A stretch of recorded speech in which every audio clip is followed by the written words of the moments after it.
Quand je vous dis que le show business est le business de l'amour, vous savez, c'est extrêmement facile à comprendre la mécanique de cette affaire. Parce que vous avez déjà tous vu une maman qui vous montre le dessin de son enfant. Et vous trouvez que le dessin est nul. Et elle trouve que ce dessin est extraordinaire. Pourquoi est-ce qu'elle trouve ça? Elle le pense vraiment la plupart du temps. Parce qu'elle aime son enfant. Vous voyez comme l'amour modifie la perception. Si j'aime, et parler à un fan de Céline Dion va aimer tout ce que fait Céline Dion. Et il l'aimait sincèrement. Parce que sa perception est complètement perturbée. Et c'est ça que le show business veut faire. Il veut créer de l'amour pour que notre perception soit complètement modifiée. Et qu'on aime tout. Et c'est ça que vous devez faire avec les intermédiaires.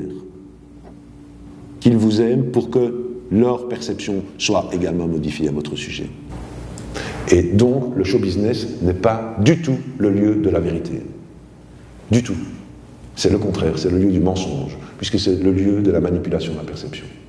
Regardez, personne ne pense que Marilyn Monroe était une femme autre que... Enfin, il y a des gens qui le savent, mais le public, pour lui, Marilyn Monroe, c'est extrêmement simple, c'est une bombe sexuelle, et puis c'est tout. C'est exactement le contraire qu'elle était. La plupart des bombes sexuelles ne sont absolument pas des bombes sexuelles dans leur vie privée. Mais c'est ça qu'elle donne comme perception.